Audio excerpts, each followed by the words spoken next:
Hello student, good morning. आपका स्वागत है हमारे YouTube channel Sharma study point में। और इस वीडियो में यहाँ पर बताएंगे आपके लिए पॉलिनोमियल जो चैप्टर चल रहा है क्लास 10th का। देखिए यहाँ पर चैप्टर आपका चल रहा है 2, जो कि आपका है पॉलिनोमियल। क्या है? पॉलिनोमियल। देखिए पॉलिनोमियल यानी बहुपद। बहुपद से हमने आपके लिए एक वीडियो बनाया जिसमें हमने बताया आपके लिए कि बहुपद में क्या क्या चीजें आती हैं। अब यहाँ पर आपके लिए इस वीडियो में बताएंगे बहुत ही इंपॉर्टेंट आपके लिए ग्राफ का क्वेश्चन। तो ग्राफ यहाँ पर जो एक्सरसाइज 2.1 है, देखिए ध्यान से 2.1 एक्सरसाइज 2.1 में क्या है। यहाँ पर जो पॉलिनोमियल के एक्सरसाइज 2.1 है बेटा, उसमें आपके लिए ग्राफ है और ग्राफ पे आपको दर्शाया गया है शून्यक। तो हम आपके लिए इस वीडियो में ये भी बता देंगे कि शून्यक क्या होते हैं और शून्यक को कैसे हम ग्राफ पर देखते हैं। तो देख लीजिए यहाँ पर हम आपके लिए बात करते हैं शून्य की। किसकी बात करेंगे हम बेटा? शून्य की। तो सुनिए शून्य क्या होते हैं। किसी भी बहुपद के शून्य, यानी ये बहुपद के शून्य हो गए। क्या हो गए? बहुपद के शून्य। बहुपद के शून्य यानी यहां पर लिख देंगे जीरोज ऑफ पॉलिनोमियल। क्या लिख देंगे? Zeros of polynomial. देखिए यहां पर हमने लिख दिया है जीरोज ऑफ पॉलिनोमियल।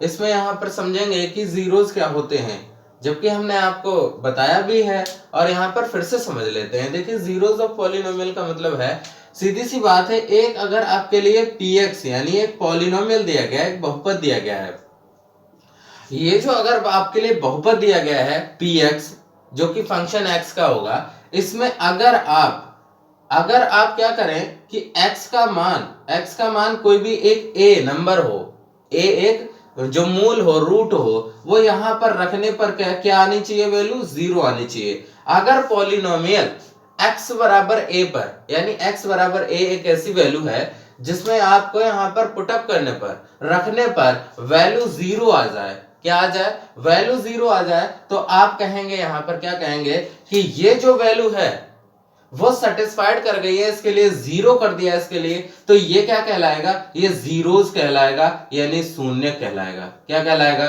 शून्य कहलाएगा। बात समझ में आई कि x बराबर a एक ऐसी वैल्यू होगी जो इस पॉलिनोमियल को 0 कर देगी, बहुपद को 0 कर देगी, तो ये क्या कहलाएगी बेटा? शून्य कहलाएगी। बात समझ में आ रही होगी।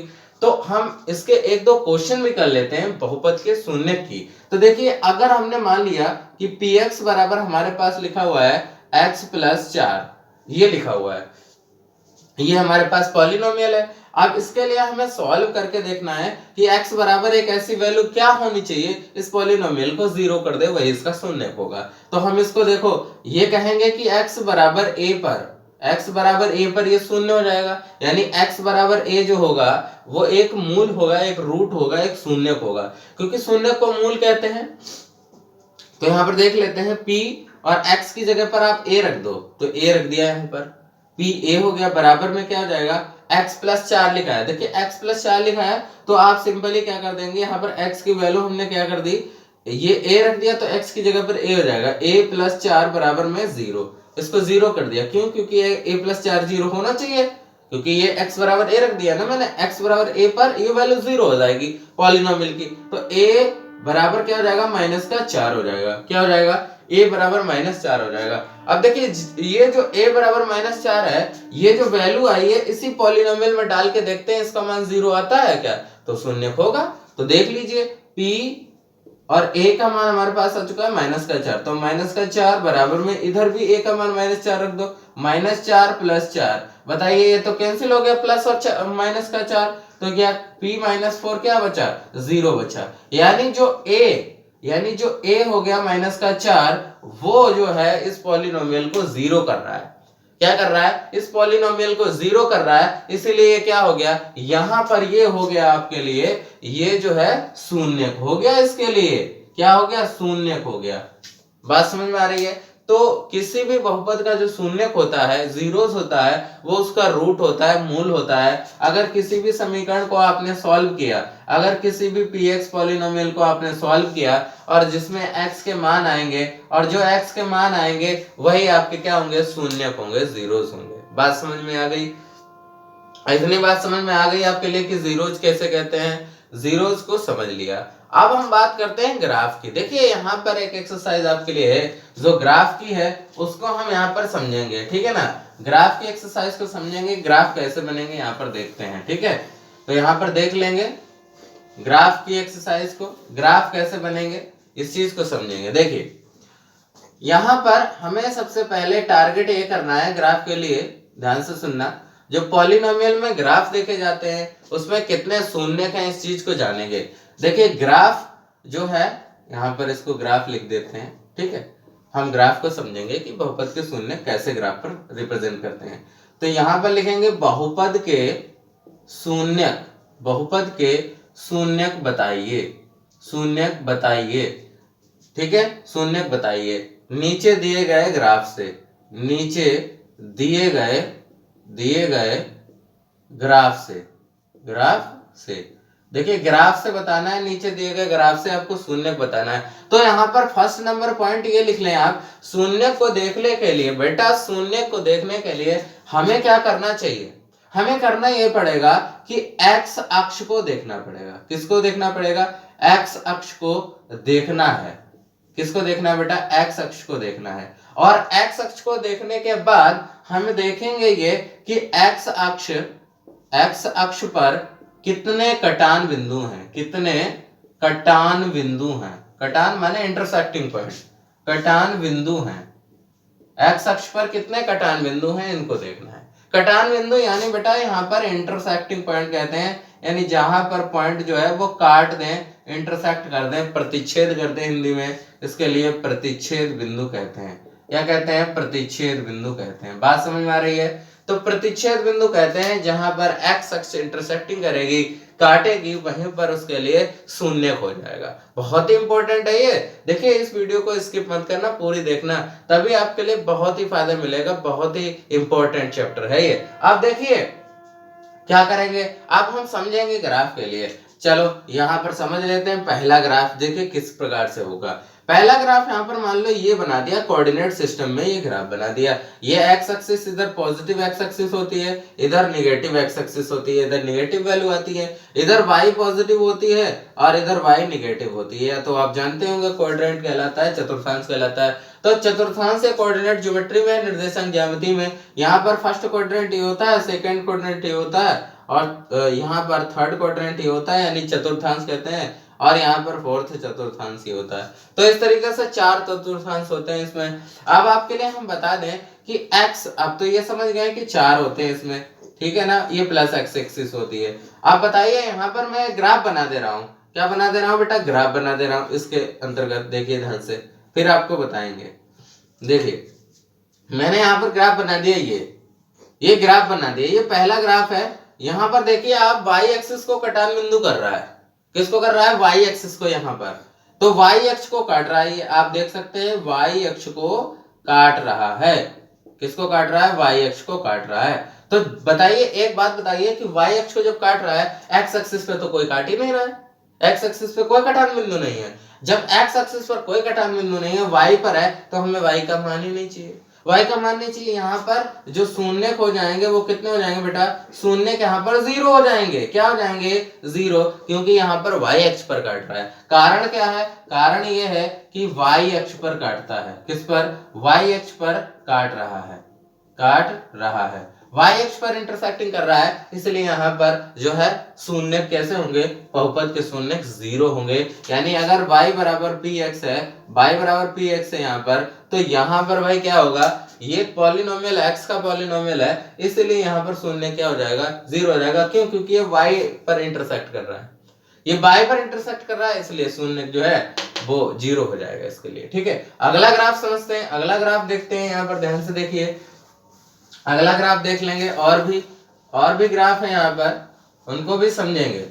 देखिए हमने आपके लिए यहाँ पर इतनी महत्वपूर्ण बात बता दी, अब हम और भी ग्राफ समझ लेंगे, ठीक है ना, ग्राफ समझ लेंगे। और देखिए आप दूसरा ग्राफ समझते हैं। देखिए दूसरा ग्राफ, यहाँ पर मैंने ग्राफ बना दिया है, आप देखेंगे इसको ध्यान से।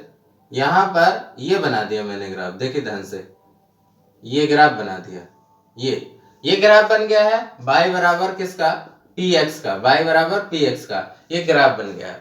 अब आप इसमें बताइए कि ये तो एक्स एक्सिस हो गई, पॉजिटिव एक्स एक्सिस, यहां पर भी पॉजिटिव एक्स एक्सिस हो गई, माइनस एक्स एक्सिस हो गई, यहाँ पर y पॉजिटिव हो गई और y निगेटिव हो गई। अब देखिए यहाँ पर अगर हम बात करें तो x एक्सिस को दो जगह पर काट रहा है, एक ये और एक ये, एक निगेटिव में एक पॉजिटिव में। एक x अक्ष पर, ध्यान से सुनना, एक अक्ष पर पॉजिटिव में काट रहा है और x अक्ष पर निगेटिव में काट रहा है, यानी कटान बिंदु दो हो गए। ये देखो x एक्सिस पर एक है और ये पॉइंट है एक, तो यानी x एक्सिस पर जब दो बार काट रहा है, x अक्ष पर क्या काट रहा है, x अक्ष पर दो कटान बिंदु हैं। कितने हैं, दो कटान बिंदु हैं। अगर इस पे x अक्ष पर दो कटान बिंदु हैं तो आपके लिए शून्य शून्य क्या हो जाएंगे, शून्य हो जाएंगे दो। कितने हो जाएंगे, शून्य हो जाएंगे दो। क्यों हो जाएंगे, क्योंकि यहाँ पर आपने देख सके हैं कि x एक्सिस पर यहाँ पर दो जगह काट रहा है, यानी दो जगह कट कर रहा है इसके लिए, तो यहाँ पर शून्य कितने हो जाएंगे, दो हो जाएंगे। बात समझ में आ गई होगी कि शून्य को हमें कहाँ पर देखना है, बस x एक्सिस पर, उसके कटान बिंदु देखने हैं x एक्सिस पर, तो यहाँ पर शून्य का आपके लिए दो हो गए। ऐसा ही नेक्स्ट ग्राफ में देख लेंगे। देखिए नेक्स्ट ग्राफ हम बना रहे हैं, कई ग्राफ होते हैं अलग अलग तरीके से होंगे। देखिए हम यहाँ पर बना रहे हैं आपके लिए ये ग्राफ, ये बना दिया, ये ग्राफ बना हुआ है। तो देखो यहाँ पर x एक्सिस पॉजिटिव है, इधर माइनस का x एक्सिस है, तो आप इसमें बताइए कि क्या करेंगे। अब यहाँ पर देखिए बताइए क्या करेंगे। तो यहाँ पर x एक्सिस पर देखिए दो जगह काट रहा है, निगेटिव x एक्सिस पर, यानी माइनस x अक्ष पर दो कटान बिंदु हैं। क्या है, दो कटान बिंदु हैं। कितने हैं बेटा, दो कटान बिंदु है। अगर x अक्ष पर नेगेटिव में दो कटान बिंदु है, इसका मतलब हुआ कि x अक्ष पर दो कटान बिंदु यानी दो शून्य के। कितने हैं, दो शून्य के, तो इसके क्या होंगे, दो शून्य होंगे। क्या होंगे, दो शून्य होंगे, यानी टू जीरोज होंगे, इसके लिए दो शून्य होंगे इस ग्राफ के लिए।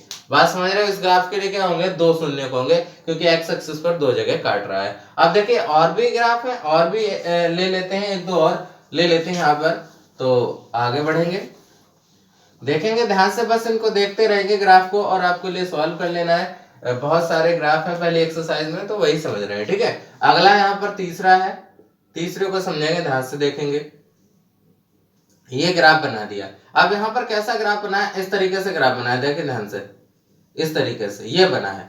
अब ये ग्राफ बना है, आप देखिए यहाँ पर कि x एक्सिस पर कहाँ कहाँ टच कर रहा है। तो यहाँ पर एक x एक्सिस है, पॉजिटिव x एक्सिस, ये माइनस का नेगेटिव x एक्सिस है, यानी x अक्ष है। तो यहाँ पर एक बिंदु ये कट कर रहा है और एक बिंदु ये है, तो यहाँ पर दो कटान बिंदु है। कितने हैं, यानी यहाँ पर एक प्लस x अक्ष पर है, प्लस x अक्ष पर है कटान बिंदु, और एक माइनस x पर है, माइनस x अक्ष पर है। तो दो कटान बिंदु है, यानी इसमें जो है आपके लिए दो हो जाएंगे, शून्य कितने हो जाएंगे इस फिगर के लिए, इस फिगर के लिए शून्य हो जाएंगे दो। कितने हो जाएंगे, शून्य के यहाँ पर दो हो जाएंगे। क्यों, क्योंकि x अक्ष पर कटान बिंदु कितने हैं, दो है। अब देखिए अगला सवाल, अगला यहाँ पर देखिए फोर्थ वाला ग्राफ देख लेंगे। फोर्थ वाला ग्राफ ये है, ध्यान से सुनना, यहाँ से ये ग्राफ और फिर ये जा करके ये हो गया। अब ऐसा ग्राफ बन गया। अब आप बताइए x अक्ष पर कितनी जगह काट रहा है, x अक्ष पर कितनी जगह काट रहा है, तो हम बता देते हैं, एक दो तीन चार, यानी चार जगह x एक्सिस पर काट रहा है। देख सकते हैं आप, एक दो तीन चार, चार जगह x एक्सिस पर काट रहा है, यानी x अक्ष पर काट रहा है। तो इसके कितने शून्य हो गए, चार शून्य हो गए। कितने शून्य हो गए, यहाँ पर चार शून्य हो गए इसके लिए। तो यहाँ पर x अक्ष पर देख सकते हैं आप कितनी जगह काट रहा है, चार जगह काट रहा है, इसलिए इसके चार शून्य हो गए।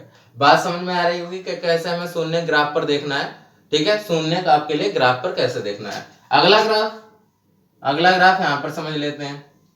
देखिए अलग अलग ग्राफ होंगे यहाँ पर, ये ऐसे ऐसे, देखिए यहाँ पर कितने ग्राफ इसमें होंगे। तो यहाँ पर x एक्सिस पर यहाँ पर एक है, एक बिंदु यहाँ पर है और एक बिंदु यहाँ पर है, तो इसके लिए शून्य कितने हो गए, तो तीन हो गए। शून्य कितने हो गए, यहाँ पर तीन हो गए शून्य। इसके लिए, इस ग्राफ के लिए कितने शून्य हो गए, तीन हो गए। क्यों, क्योंकि x एक्सिस पर ये नेगेटिव और पॉजिटिव में तीन जगह पर काट रहा है। देखिए y वाला नहीं देखना है, x वाला बस देखना है। x यहाँ पर काट रहा है, यहाँ पर काट रहा है, यहाँ पर काट रहा है, यानी इसके शून्य कितने हो गए, तीन हो गए। इसके शून्य का आपके लिए तीन हो गए, ठीक है ना। ऐसे ही अगला नेक्स्ट वन ग्राफ को देख लेते हैं, छठा ग्राफ देख लेते हैं। कैसे देखेंगे, यहाँ पर ध्यान से देखिए, ये हो गया। अब ये छठा ग्राफ है, इसमें देख लेंगे यहाँ पर कितनी x एक्सिस पर काट रहा है, एक दो तीन, तो यहाँ पर 3 जगह पर काट रहा है, यानी इसके शून्य कितने हो जाएंगे, तो इसके शून्य हो जाएंगे आपके लिए 3। कितने हो जाएंगे, शून्य के यहाँ पर हो जाएंगे आपके लिए 3। और ये बहुत ही इंपॉर्टेंट है जो आप ये पढ़ रहे हो ग्राफों को। तो यहाँ पर आप पूरी तरीके से समझ गए होंगे कि हमें ग्राफ को यहाँ पर किस तरीके से रिप्रेजेंट करना है, ग्राफ को देखना है। बस सिंपली आपके लिए क्या करना है, एक्स एक्सिस को देखना है, और एक्स एक्सिस पर आप देखने के बाद यहाँ पर पॉलिनोमियल को समझ जाएंगे कि आपके लिए क्या चीज है, कैसे शून्य का आपको देखने हैं। चलिए यहाँ पर तो आप शून्य को भी समझ गए, शून्य से संबंधित ग्राफ को भी समझ गए। चलो एक बात और बताते हैं, क्या बताते हैं आपके लिए देख लीजिए। यहाँ पर पॉलिनोमियल में एक और बहुत ही महत्वपूर्ण चीज है। ये तो आप ग्राफ को समझ गए, कोई बात नहीं है। अब ग्राफ को समझने के बाद अब आपके लिए एक और बता देते हैं, ठीक है। ये ग्राफ आपके समझ गए, पॉलिनोमियल में बहुपद में आप ग्राफ को समझ गए। अब देखिए, अगर बहुपद में आपके लिए मूल समझना है, मूल यानी शून्य को ही, शून्य को कहते हैं मूल यहाँ पर, क्योंकि यहाँ पर जो किसी भी बहुपद के जो मूल होते हैं वो शून्य होते हैं। मूल क्या होते हैं, शून्य होते हैं। क्यों, क्योंकि मूल जो है वो 0 कर देते हैं पॉलिनोमियल को। जैसे हम यहाँ पर एक समीकरण लेते हैं, हम आपके लिए दिखाते हैं कि समीकरण में किस तरीके से मूल शून्य बनते हैं। तो देखिए यहाँ पर हमने लिख दिया x² और लिख दिया माइनस का 3x और +2 बराबर 0। ये समीकरण हमने ले ली, एक द्विघात समीकरण है। क्या है, द्विघात समीकरण है। एक px है, एक पॉलिनोमियल है, और ये px पॉलिनोमियल है। इसके हम फैक्टर करेंगे, गुणनखंड करेंगे, और गुणनखंड करेंगे फिर देखेंगे इसके जो मूल है वो शून्य बन जाएंगे। मूल क्या बन जाएंगे, शून्य बन जाएंगे। देखिए सॉल्व करते हैं, x² माइनस यहाँ पर 2 का ऐसा गुणनखंड करिए कि जोड़ने पर 3 आ जाए। तो भाई यहाँ पर कितना हो जाएगा, 2 1 कम 2 यानी 2 + 1 और इंटू x माइनस कितना हो जाएगा, x + 2 बराबर 0। तो यहाँ पर हो जाएगा x² माइनस का 2 की गुणा x से 2x माइनस की 1 से करेंगे तो -1x और +2 बराबर 0। अब देखिए यहाँ पर दो टर्म से x को कॉमन ले लेंगे तो x - 2, यहाँ पर -1 कॉमन ले लेंगे तो x - 2 अंदर भी हो जाएगा और बराबर में 0। अब इसी तरीके से x - 2 एक जगह से, दोनों जगह से कॉमन ले लेंगे, यहाँ पर बचेगा x - 1 = 0। देखिए या तो यहाँ पर फैक्टर जब गुणनखंड 0 होते हैं तो या तो पहला फैक्टर 0 होता है या दूसरा फैक्टर। तो यहाँ पर लिखेंगे यदि लिखेंगे x - 2 बराबर 0 तो x बराबर हो गया 2, और ये x बराबर 2 क्या हो गया, मूल हो गया, और मूल हो गया तो ये भैया क्या हो गया, शून्य हो गया। क्या हो गया, शून्य हो गया। बात समझ रहे हो। इसी तरीके से x - 1 बराबर 0 तो x बराबर कितना आ गया, 1 आ गया। ये भी मूल हो गया, और मूल का मतलब हो गया शून्य। क्या हो गया, शून्य हो गया। मूल का मतलब शून्य हो गया। अब बात समझ लेते हैं, इसको डाल के देखते हैं इस पॉलिनोमियल में क्या 0 आता है। तो देख लेते हैं। देखिए x बराबर 2 को इसमें रख देंगे px में, पॉलिनोमियल में। तो यहाँ पर x बराबर 2 रख देते हैं तो 2 का वर्ग कितना हो जाएगा, 4। 2 का वर्ग क्या हो जाएगा, 4 - 3 × 2 + 2, ये रख दिया मैंने। ठीक है, कहाँ पर, x की जगह पर। तो देखिए 4 - 3 दूनी 6 और +2 तो कितना, 6 में से 4 चला जाएगा, -2 और +2 कितना आ गया बेटा, 0 आ गया। देखिए ये x बराबर जो 2 आया, जो मूल आया, उसने क्या कर दिया, उसने पॉलिनोमियल को 0 कर दिया। और पॉलिनोमियल को 0 कर दिया भैया तो इसका मतलब क्या हुआ कि एक शून्य हो गया, यानी x बराबर 2 जो हो गया वो शून्य हो गया। क्या हो गया, शून्य हो गया। बात समझ में आ रही है, तो शून्य हो गया। तो इसी तरीके से हमें समझ में आ गया होगा कि इस शून्य क्या है, शून्य का एक मूल होता है। किसी भी समीकरण को सॉल्व करने पर जो मूल आता है वो शून्य कहलाता है। और शून्य की सीधी सीधी डेफिनेशन ये है कि एक px पॉलिनोमियल को एक ऐसी वैल्यू x बराबर a हो जो उसको शून्य कर दे, 0 कर दे, वही आपका जो है पॉलिनोमियल का शून्य हो जाएगा, बहुपद का शून्य हो जाएगा, 0 हो जाएगा। ठीक है ना। तो इस वीडियो में आप पर आपने बहुत कुछ सीख लिया।